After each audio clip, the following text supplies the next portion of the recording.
Welcome to another episode of Thrive Forward, a podcast created for you, where we provide you tools, resources, and connections around your wealth, health, and mindset in order to educate and empower you into action. Hosted by yours truly, Shannon Foreman, and a production of Forethought Planning.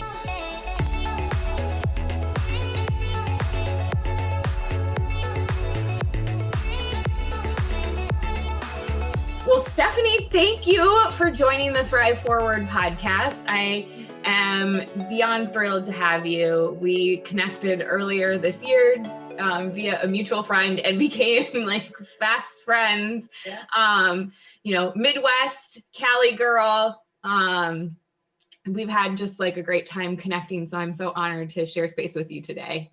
Oh, thank you. I'm so happy to be here. I keep telling my friends and my coworkers, I'm like, I fell into this Minnesota crowd and it's just been the best thing that's ever happened to me. I don't even know how, but I'm like, I have just met the best people in 2020. It's amazing. I've met lifelong friends. So thank you for having me. Yeah. Well, our mutual friend, Lisa, she's really good at connecting people and creating that sense of community. So I'm so grateful that she brought us together for us to be able to connect. Because she brags about you constantly and how much she loves you and what a great person you are. And she was right about every single part of it. So she was right. Let's share a little bit with everybody about your story. Okay. Who's Stephanie? Where have you gone along your journey and how did you get to this place? Because your story is so incredibly inspiring. Yeah. So, I started off life, I think my parents really wanted to break a lot of the generational trauma that they experienced and give us kids a really good life. And it didn't work out that way. Sad to say that my parents kind of succumbed to different things. My mom specifically, succumbed to drug use, and she became a kind of a prolific drug abuser, and her and my dad split up, and my brothers and I stayed with her. And we lost everything. We lost our home. We lost food. It was just difficult. And so my story is always about like, how did I make it? So how did I get through homelessness? How did I get through hunger to be able to get a 4-year basketball scholarship, go to college, build a great family, have a good job, have this consulting career. And I really tell people that it's because I had a passion and I put goals behind that passion. So back when I was hungry, back when we were homeless, I had basketball, and basketball was my passion. And I knew if I put hard work into this and just focused on making myself the best basketball player I could be at 6'1", I want to be, if you're 5'2", it might be a different story, maybe a different passion. But my passion was that's basketball. me. I'm a shrimp. I was a really good guard for a while, and then I was not good enough to play sports in high school. Yeah. And believe it or not, I didn't play basketball until I was 15 years old. Somebody said, "Hey, you're tall, go play basketball." And I was like, I read books. I don't really play sports. But I'm so glad that they brought me to basketball because it saved my life. When I didn't know where we were going to stay that night, I played basketball. When I was hungry, I played basketball. I just put my heart and soul into that. And as we were coming out of our tough times, I got a basketball scholarship and was super excited because I knew that if I could build myself a successful life, then I could go to the Sizzler whenever I wanted to. So it was all about getting to Sizzler. What a great inspiration. Mine was Red Lobster. Right? I was like, I've made it when I go to Red Lobster. Absolutely. I remember looking at the commercials and go, when we get through this, I'm going to the Sizzler whenever I want to. So hence to say I've been to Sizzler several times. Yes. Well, and you and I have talked about on like a whole nother topic, eating out and like fast food and all of those things and being a mom and now like vegetables and eating healthy and all of those things. So I think that like just like correlating back to some of our previous conversations, how funny that is that like our goals were the Sizzler and Red Lobster. Exactly. Exactly. So like now Very you mentioned being a passion architect, which I yeah. think is so amazing, but not everybody's going to understand what that means. Yeah. So help us understand what that means to you. Paint a picture for everyone. So I help people build their dreams. What happens is, and I know so many people, I went through this. You have so many ideas of what your life could be. If you could just do what you love to do every single day, what could you do? And we usually go, I can do 50 million things. I could do this and I can do that and I can do this. So people come to me when they're ready to quiet their brain, quiet their mind and go, but really, this is what I love to do. How do I put a plan to that? So, often I sit down with my clients. The first thing we do is really hone in on their passion. Okay. Like we really look at what do you do well, and how do you do it, and then what do you want to do with that passion that you have, and then we start to break it out into goals, and then we start to say, well, then what's the foundation? Like, what are the resources you need to achieve your goals? I always tell people, have your big vision, that big, bold, scary vision of where you want to be.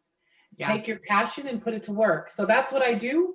And it's really fun. It's really fun to watch people have those aha moments of, oh, I can do something with this. And I can, if I quiet my brain, I can maybe do one or two things with it that are meaningful. Yeah. I mean, I think we sometimes think our dreams are not capable, right? Like we think of our dreams as being something that is, they're off in the distance, right? They're not something that can be exercised in an immediate fashion. And not always can they, like, right? Like sometimes we have to do little goals along the way to get to that space. But let's talk a little bit about as we go into 2021, especially coming off of 2020. It's kind of like a curse word you don't want to say. It's like, right? Don't tell them that we left. Don't talk about it. Don't say it out loud. Yep. So share with us a little bit about what you think people could be focusing on as they come into 2021. Yeah. So it's interesting. I've been talking to a lot of groups and a lot of different people about 2020 because I don't think you can go into 2021 without a real clear picture of what happened in 2020. And I think in the beginning of 2020, I kept saying there's something happening. Something's happening. And I think 2020 was a reckoning. It was a reckoning of us to ourselves. And I really tried to stay as still as possible in 2020 to really understand what was happening. So 2020 for me was like a year that I did less, but I got more done, but I really did less and just kind of rode into 2020. 2020 was the year that Mother Nature rose up and said, you are a guest in my home and you haven't been great. Right? 2020 was the year that we had to put the mirror up in front of our faces and say, are we really as kind and compassionate towards all people? Are we really that way? Or do we need to see the ugly part of humanity? 2020 was the year where we had to face loss. So many people had lost job loss, economic security, people they loved. So 2020 was a year of reckoning.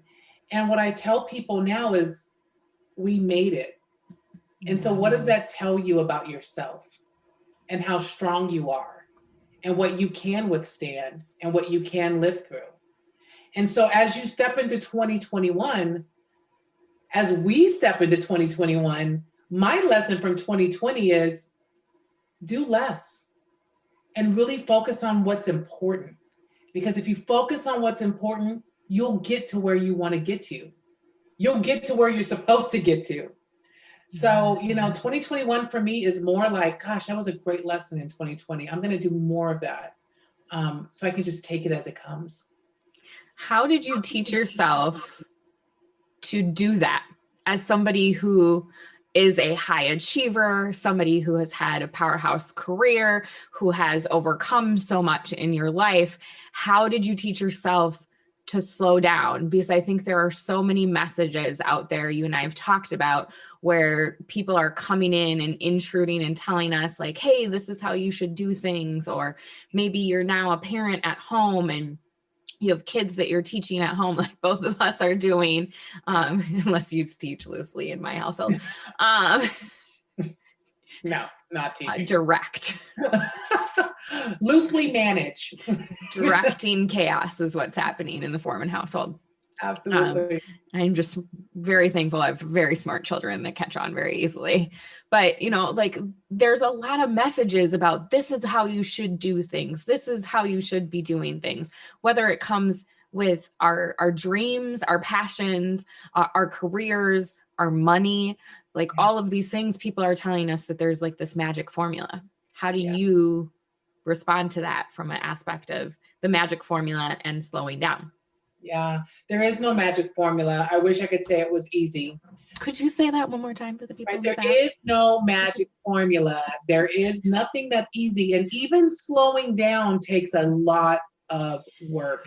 It takes a dedication. It takes a sense of presence and a sense of mindfulness. And it also takes a sense of what I'm doing is not working. It's not working. I'm tired. I'm not building relationships with people that I want. I'm always angry. And it's never enough. I'm never getting to where I want to get to. It's never enough. So you get to this place where you're like, what else? What else can I do?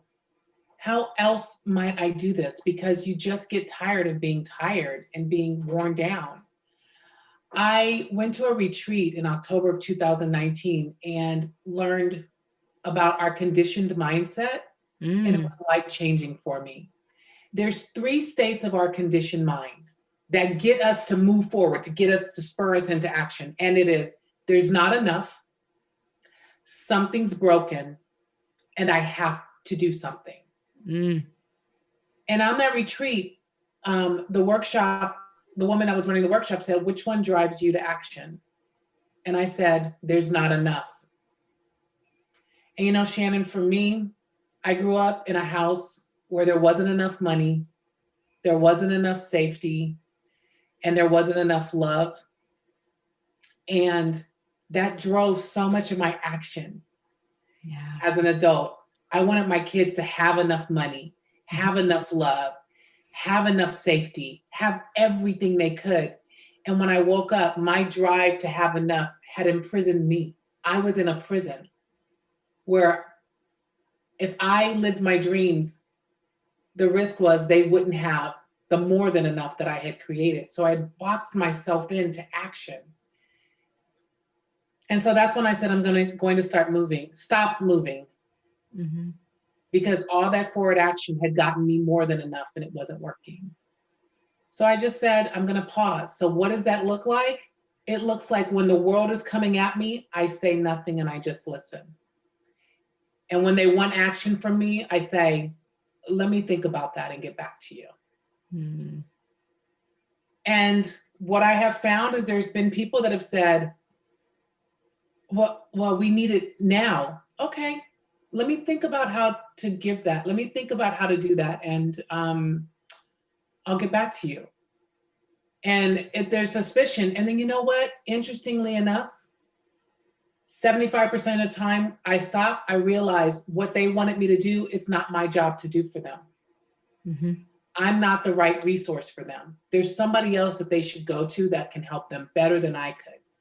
So it's really literally working on yourself to say, is this action mine? Do I own this action? Let me think about it. I do that with my kids. I do that with my husband.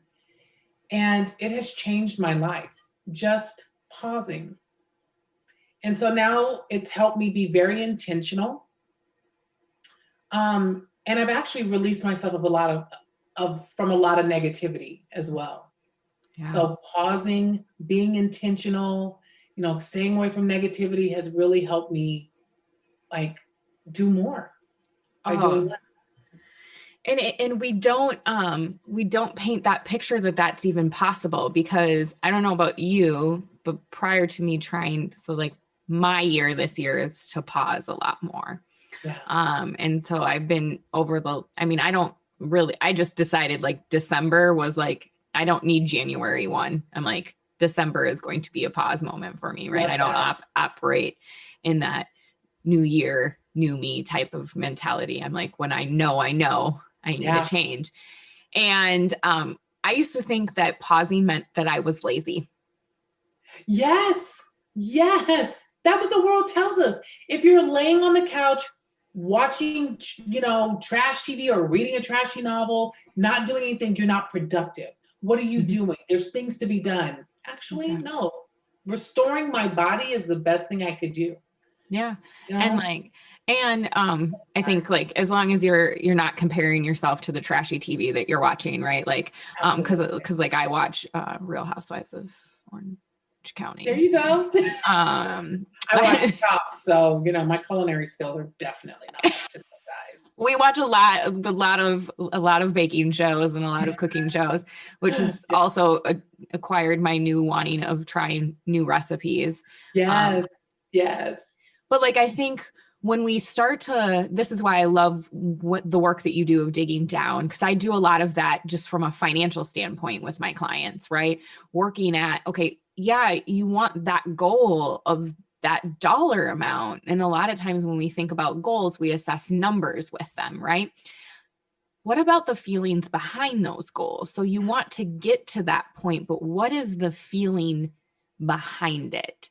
Yeah. And a lot of times it's our stories that our personal stories and how we've grown up and the environments we've grown up in that paint that picture. Like you shared, I didn't have enough. Yeah. I come from a very similar upbringing.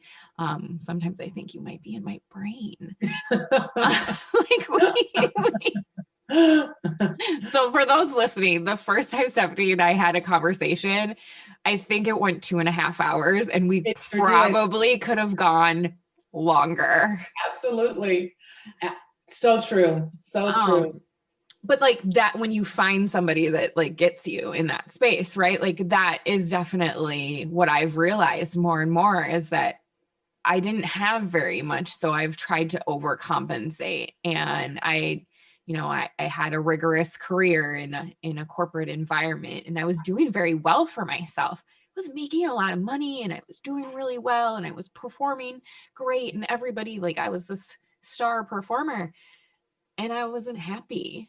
No, no. I think, something powerful you just said, that just really resonated with me was, what does it feel like when you get there? Mhm. We often, and I think about my drive to enough was driven off of, I just want love in my home. I just want safety in my home. I just want food on my table. I just want to feel secure, right? So I never drove myself towards secure and feeling loved and feeling safety. I always drove myself to more money, more savings, more money, more money. And it becomes a prison for you. So I love that idea of driving towards a feeling. Mhm. When I work with clients, it's so funny. I have this passion architect system and we're working the system. And somebody asked me, so what does it look like when you spend 3 hours with someone? I go, the first 2 hours of every single client conversation is cleaning up old trauma from their lives, because just what you said, it's hard to move forward. It's hard to really understand where you're going because people aren't in touch with like their why. Yeah. And there's so much stuff we're cleaning up that we think we're going to go live our passion and get our goals together. But there's so much to clean up and to reconcile within ourselves. And that's where that pause comes into play and go, am I ready? And is it right for me? And do I want it for the right reasons? And you might get to there. You might get there. But that sacred pause is important. Well, and I talk a lot with my clients about, well, what kind of foundation do you want? Yeah. Do you want a foundation for with your life to be unstable? Or do you want it to be solid and affirming of where you want to go and what you want to do? Do you want it to be flexible to pivot with you as you go throughout life, right? And that word pivot has been way overused in 2020, but like I've been using it for a lot longer than that. Yeah. But like we want to have, and I think a lot of people have realized that is flexibility and security are so much more important than a lot of other things. And so oftentimes I've dealt with clients who have millions and millions of dollars, and I have dealt with clients who are just building their wealth. Yeah. And on that spectrum, I don't think any client is less than, but a lot of the same things are occurring. It's just they're at different spaces on their journey. Yeah. And a lot of people from a financial standpoint don't necessarily look at their advisor as somebody that's going to dig deep in the feelings aspect of things. They're like, what's the rate of return on my portfolio? Did you make me money this year? Right. What are you going to do with money? Right. Right. So when we live in a society that is constantly telling us that we need more and more equals security, how do we look at it from a perspective of sorting into a space that allows us to have security without an abundance? That's another word that I hear a lot, is abundance. Yeah, I struggle with the word abundance because abundance makes the assumption that there's not enough, so go get more. But there's always enough. Mm-hmm. There's always enough. You always have enough. Yeah. But there's that go get more. But that go get more is what actually holds us back. Two things you just said that really hit me, in two concepts that I've been working on for a while now. One is people think you have to achieve your goals alone, and you need help. You know, our world doesn't teach us to rely on other people. No one achieves their goals alone. You're a financial advisor. You know, the people that have millions of dollars need someone to help them. The people that have $2,000 need someone to help them. Mm-hmm. There's a benefit to having people in your life that can help you, because if someone wants to help me achieve their goals, I'm going to want to help them achieve their goals. We're creating this world where it's don't tell anybody what you're doing. They're going to steal it. But they can't steal my purpose. And you do it as well as you anyway. So take all my ideas. I'd like to see you execute them. I'm like, there's Wendy's. Here we go on our fast food thing. There's Wendy's, McDonald's, Taco Bell, Burger King, Arby's. There's a billion fast food restaurants. And there's billions of people that go to them. Yes. So there's more than enough. So go ask for help. Share your dreams with somebody and see if they'll buy into it and maybe give you some advice about something you didn't think about. Yeah. And the second thing is we forget about the and. You just said a statement that really highlighted that, and it was security and flexibility. When you think of the word security, you think of something that's strong, that's firm, that nothing's going to get in here, or nothing will get out of here if you're thinking about your bank account. But flexibility means I can move. I can bend with the times. I'm not one way or the other. I can groove and move. My investments can move. They can groove with whatever the market says, right? That's a yes and statement, right? I can love you and tell you no. Mm-hmm. I can stay still and do more. We really wrestle with the concept of yes and in our life and how we can incorporate that into living more fully and achieving our dreams, right? But in a financial sense, absolutely the and works. I need secure and flexible. Yeah. And that's life. And I think a lot of people have thought about that from their career standpoints too. Like I've heard that so many times throughout my career, talking with people who have rigorous careers, are working corporate jobs, they're climbing that corporate ladder and they're checking all the boxes and doing all the things. And then they sit down in my office and all of a sudden it's like, oh, maybe that's not really what I want to do. Right. So, and I think that there are a lot of people in 2020 as they sat at home instead of in an office that are now rethinking, what is my purpose? What is my passion? Yeah. How do people start, especially at this new year when most people do, start thinking about these things? Because I had somebody ask me yesterday, like, what is your resolution? I said, I don't do those things. I do themes. I do visions. And then I have goals and things like that I want to achieve every day, and then every month, and then every quarter. So like, I think, how do we help people dig into that space of uncovering what their passion is? Because you've said this already, which I love, is you can do these things when you slow down and really are reflective. Yeah. How do we help people look at that? I think you disconnect passion from any kind of monetary achievement. Mm-hmm. Your passion should be something that drives you. Not everybody's purpose or passion is going to translate into $1 billion in their bank account. But should it? I mean, if it happens to happen that way, sure, okay, great. But if you're passionate about doing something, you're going to feel fulfilled, like in your heart. You're going to be like, this makes me happy. Yes. Years ago, I was working in the retail industry. I was a buyer. I never thought about being a buyer in my life. And I just happened to, fall into this career and loved it. I loved being a buyer. I also loved coaching people. I loved coaching. Actually, in any job I have, my favorite thing to do was coach people. And when we moved to a new town, I had no children, and I signed up to coach a City League girls basketball team.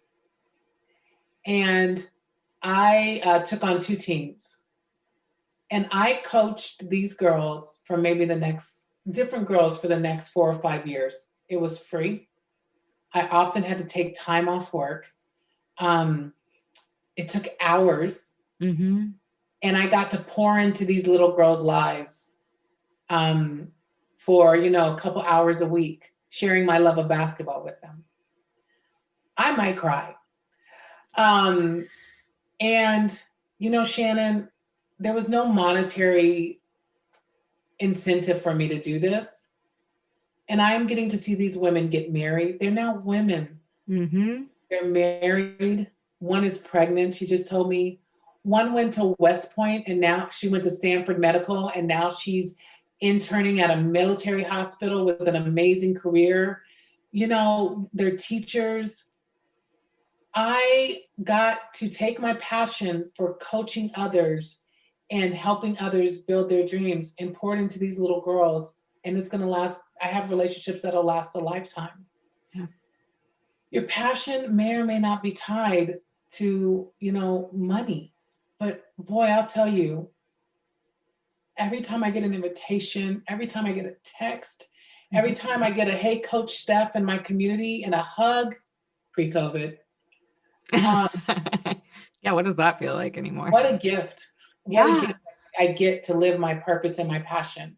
Money can't replace that. No, not at all. And we're talking hours of time spent teaching them how to make a layup. Making them run. If any of them are listening, yes, making you run. But we played good defense. And if you show up to practice late, yes, I'm going to make you run extra killers or extra laps. I coached for 10 years, so I totally know what you mean. Right. And I coached competitive cheerleading, and I devoted, for 9 months out of the year, my weekends, because competitions were all day long, and I didn't get paid for that time. I barely got paid enough to cover my gas money. I was the head coach and ran the program after my coach, who I coached under, left the program. So I totally know what you mean.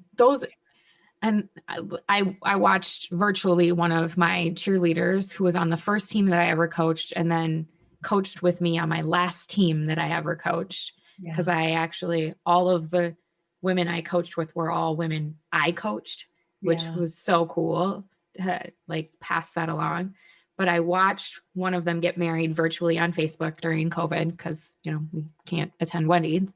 And her entire wedding party were all her teammates, except for one friend who kind of was like a quasi teammate. And it's just, those things are definitely the part that I talk about. Like, What do you want to fill your heart space up with? What is the legacy that you want to leave? Oftentimes we think of wealth as money accumulated, but rather wealth looking at it from a comprehensive fashion, right? Like how does wealth, when I think of it, I think of like a leprechaun and like a little, like, how their gold coins are in a pot. What do you want that pot to be filled with? Yeah. And at the end of the day, if your bank account is super big when you pass away and you leave generational wealth, that's fantastic. But what do you want to be done with that? Right. What difference do you want to make? I mean, you mentioned at the start of the podcast in 2020, we had to uncover compassion and looking deeper into like, are we really that way? Do we really love all people? Yeah. Are we a little bit more judgmental and cruel than maybe we thought we were? Absolutely.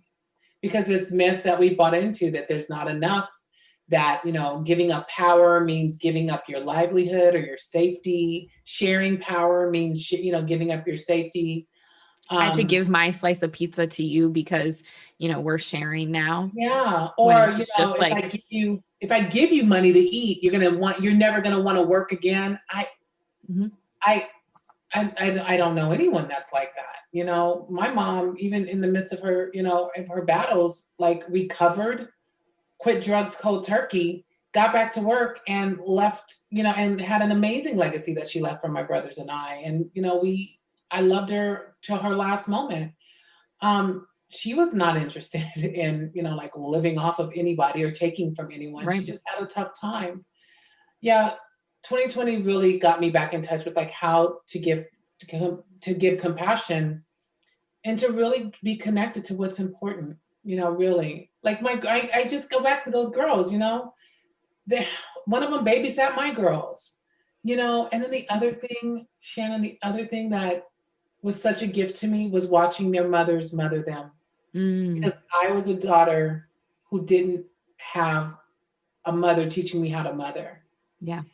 And I found some of my best friends in those years, and watching them interact with their daughters helped inspire me to become a better mother to my two children. And it's just powerful, right? This whole like cyclical giving, right? I gave time, they gave me information, and now we just see it living on through our children. That's what passion gives you. So if you get in touch with your passion and really start to live through your purpose and have goals around your purpose, it may come in a monetary form, it may come in the form of your legacy and how you and what you leave behind, but you'll be fulfilled. Yeah. And it's a beautiful thing. It's an amazing thing. I love it. So as you think about your story and your definition of wealth, what is that for you?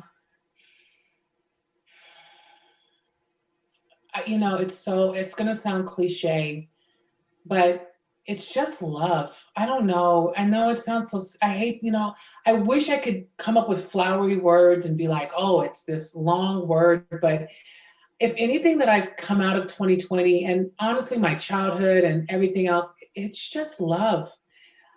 If I could leave any legacy on this earth for my family and for people that come into contact with me, it would be, man, she loved me. She believed in me. She was kind. She was compassionate. She cared about what happened to me. I know it sounds so simplistic, but maybe it just is. Maybe it just is that simplistic. I think, I'll give you two contrasting stories in my life really, really quick. My grandmother passed away, and she left our family from my great-grandfather money abundantly. Like my dad's brothers and sisters, when they've passed, their kids are living off this money. So my grandmother's side passed on generational wealth. My grandfather just died on Monday. And he's going to leave us zero wealth, maybe a life insurance policy. But he died living in the same impoverished community he lived in for 50 plus years, and he escaped from poverty, and he just worked hard. He just worked hard. My grandmother's side, where there's so much money, there's so much fighting. There's so much inner fighting. People are taking people to court. My grandmother died 10 years ago, and people are still fighting over this money. Lawsuits, money's going to lawyers, money's going to, court appointed, auditors, all this stuff. It's just tearing our family apart. My grandfather's leaving a legacy of love. All we're talking about is love, and grandpa took care of his own funeral arrangements, so we don't have to take care of that. But when I look back on his legacy, any strife in the family, he didn't take part of it. Everyone was welcomed in this home. He loved us all equally, even if we weren't getting along. So the greatest legacy my grandfather is leaving is love, and family, in this really connected family. And unfortunately, anytime I've seen money be involved, if there's not this foundation of love and admiration and respect, it becomes weaponized. Yeah. Right? Money is very emotional, and I have seen it happen countless times where if we don't really form a strong foundation, but also communication around it, and that money doesn't have to be bad, but it isn't the driver behind what it is. It's a tool in our toolbox to help us. And not everybody has the same makeup in the toolboxes, right? Some people might have a really old tool that's rusty and half broken and duct taped together. And somebody might have a shiny, brand new one that looks like, off some infomercial. I don't know. That's fantastic. I don't know tools. This is not something I should maybe be even using as a... my husband's going to listen to this and he's going to be like, you used tools? Really? A driver, maybe once. Yeah. Anyway, but the aspect is there are so many differences, but when there's communication and a foundation, that creates an ability for that vision to be recreated. A lot of times I work with my clients on, okay, how are we...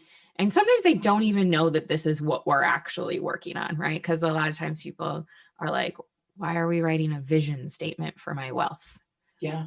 Why are we why would I do that? Yeah. Well, because someday, even if tomorrow isn't guaranteed, right? What are you going to say that you want to be achieved with whatever you've worked so hard to get to? Yeah. And I also say, especially with your grandfather too, my grandfather's very same, very modest life. He's the son of immigrants, and, it's just, he was super modest. He did he was a homeowner, so he left a home, which is, I call that, the head start, because that's generational wealth that is getting passed along. But his love was so much more. And so when we think about this money aspect of everything, instead of assessing dollars to it, we look again at those feelings and what is the ultimate feeling that we're going to achieve by whatever it is that we are doing. And, you can do your passion. Your passion might not pay the bills, so you're going to have something else that's going to pay the bills. Yes. And if you're doing your passion, maybe you're not miserable over here doing that other thing that's providing health benefits and insurance, all of those, a 401k. I think that there's this, and I'm going kind of down a rabbit hole, but I promise there's a reason for it. We hear so much about everyone wanting to be an entrepreneur. Yeah. When the reality is, I would say probably 90% of people don't want to be an entrepreneur. Right. So we're still trying to chase this dream or this vision that somebody else has, instead of slowing down and understanding what we want ourselves. Yeah, because we tie, there's this thing, we tie our career to our happiness, right? Yes. Instead of our career could just be what we do to pay our bills, we want to be successful. We want to, we want to contribute to the success of the company. And I want the opportunity to pursue what I really love on the side, right? So again, it's not a yes and, it's just a where am I going to expend my energy, right? This whole concept that my career has to be my everything, and then if I'm not fulfilled in my career, then I'm not a fulfilled human being. The job you have that you maybe work for an organization or a company, put pride in the work you do, earn your money, contribute there, and go do what you're passionate about outside. You still have more hours in a day that you can do things you want to do. When I wrote Succeeding with Passion, it came from me saying, okay, so my career is going well, but I have this other fire burning, this whole piece of me that I need to fulfill that. Well, the job I'm working at, they don't pay me to write a book. I wish they did. They didn't go, hey, Stephanie, we need to, drive millions of dollars, billions of dollars in sales. Why don't you write a book with that time on our, but no. So I said, okay, but I want to write a book. This is a passion. This is something that I'm very passionate about. So I use my train time, I use my weekend time, and I felt really, really good about what I was doing. And somehow that made work more enjoyable for me, because work didn't become my end all to be all. Work isn't my everything, right? Work is work, and then my passions can be fulfilled over here. I just think we just can't continue to sell people this, sell them these dreams, like become an entrepreneur and your life will be your own and everything will be great. I don't know. Money is important. You got to eat. You need to be in a house. You have to have a safe home. There's things that you need with money. So you may or may not be able to drive that as an entrepreneur. You may have to work for someone else. It's there's all kinds of choices. People need to know there's all kinds of choices. And if you're able to be an entrepreneur and work for yourself, even better. Well, and it doesn't have to be for you. And if it is for you, fantastic. Like some people thought I was batshit crazy for leaving corporate America and starting on my own and doing my own thing. But that's that's what I've always wanted to do. I've always wanted to be my own boss. Yeah. Doesn't mean it's easy. Like it is definitely something that has been challenging and has taught me so much about myself. I also know that it's not for everybody. So, but I want to help everybody do what they want to do. And it doesn't have to be defined. Do I enjoy it? Yeah. I love it. I cried earlier today, Stephanie. I filmed a video because I had a client who called me. Her father passed away. I get the pleasure of walking alongside people in really hard things in their lives and really joyful things in their lives and everything in between. I did that in corporate America, but now I get to do it on my own terms in the way I want to and how I want to do it. And I get to work at my own pace and I don't have anybody else telling me what goals I have. And so I literally the gratitude just poured through me this morning that I get to do this. Yes. Every day. And you're working hard. So I want to expand a little bit. We were saying earlier, how do you pause? I'm like, it's hard work. It's not easy. There's also this myth in our society that things should be easy. How do I get there the easiest way? How do I lose weight the easiest way? Right? Anything worth enjoying, you just enjoy the work behind it. If you're working hard as an entrepreneur, you really enjoy working hard because you enjoy the fruits of your labor. There's joy in hard work when you're passionate about the work you're doing, right? There's this connection of, I don't feel like I'm working hard, even if it is, because I'm doing something that I love doing. Yeah. That's what living your purpose and your passion is all about. It's like, even when I'm working hard, even when I'm tired, even when I have to solve a big problem that, it may impact my life, I'm willing to put in the work because I love what I'm doing, and I'm enjoying it. So all of this is about, with passion and finding what you're doing, it's like, where's your joy? Find your joy in it. And if it's not joyful for you, and I'm not saying, oh, I'm having a bad day. I'm like, if you're not getting any joy, it's time to say, am I connected to my purpose? And where is that? Yeah. And then making that decision of, is my purpose here? Or is this a job that I'm going to enjoy doing? And it's my, real purpose coaching a girls basketball team for free. I don't know, different things, right? Well, and I would also say like real joy, not Okay. not fabricated joy that we think might be there. Yeah. Because I thought I had joy when I was working in corporate America. I thought because my bank account was fat, retirement was fat, that I had joy. Yeah. Now, as a financial advisor, let me caveat with like, I planned to Yeah. do what I was doing. I didn't just like jump off a cliff. Please don't jump. Please don't jump. Please don't. It doesn't work that way. No one jumps. Yeah, like have a plan of action. Yes.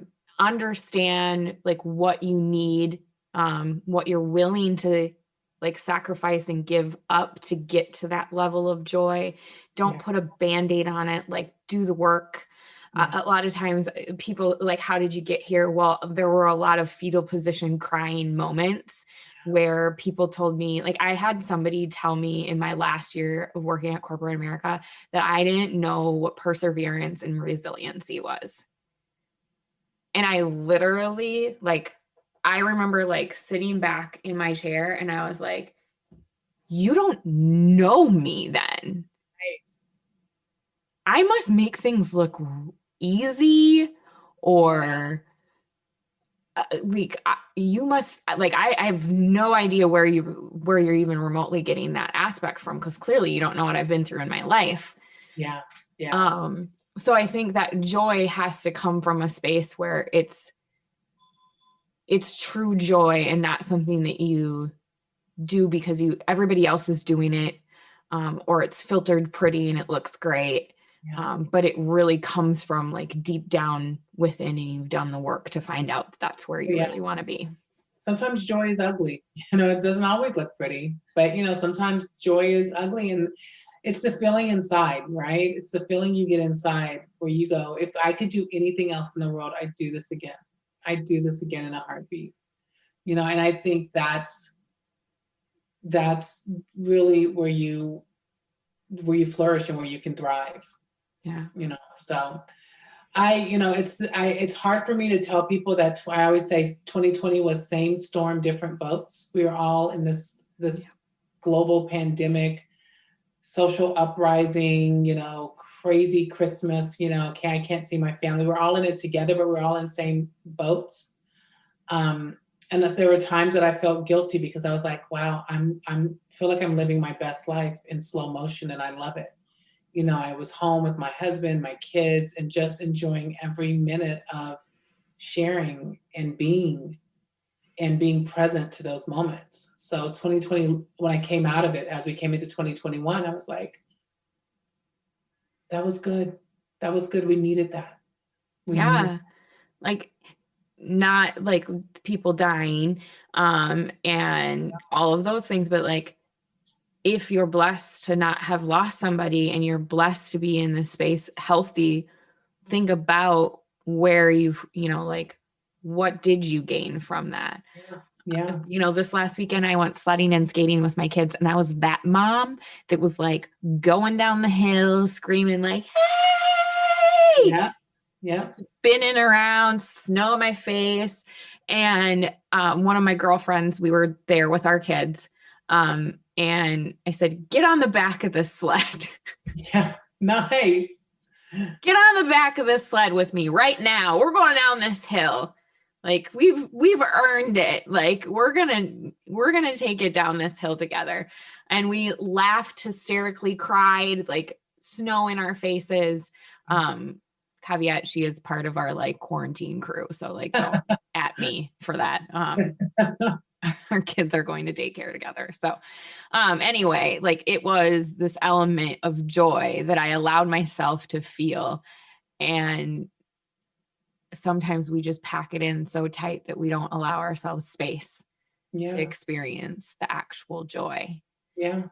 So and it's right. So So if people are interested in finding out more about how to uncover their passion, how to work with you, where can they hang out with you? You have a book called Let's Talk About the Book a little bit. And there's maybe a second book, people. Maybe a second one. Yes. So my book is called Succeeding with Passion.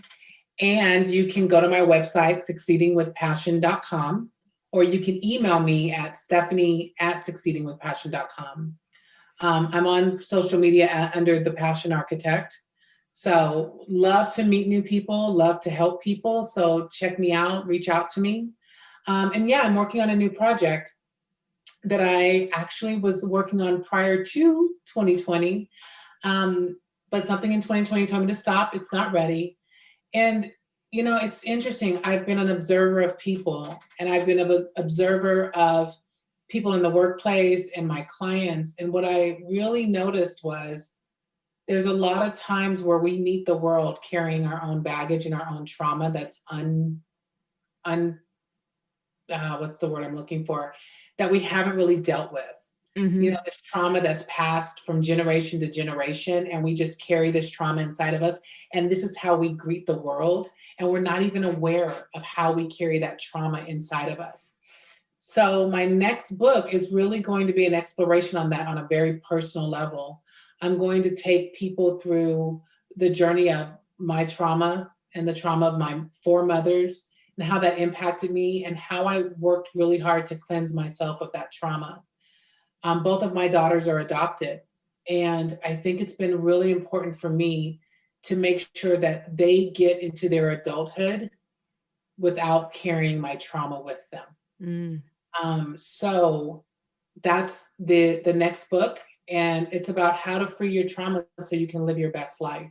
So it's going to take you through my journey and what I had to go through and all the stages I had to go through to get there, where I'm living this life that I'm really, really happy with and very proud of. That's rooted in love and rooted in continuing to help people build their dreams. So well, that's what I'm doing now.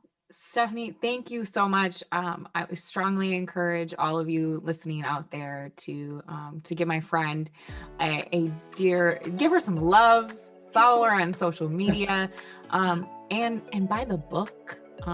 She's not going to plug it. I'm going to plug it. When people write a book, you should buy it.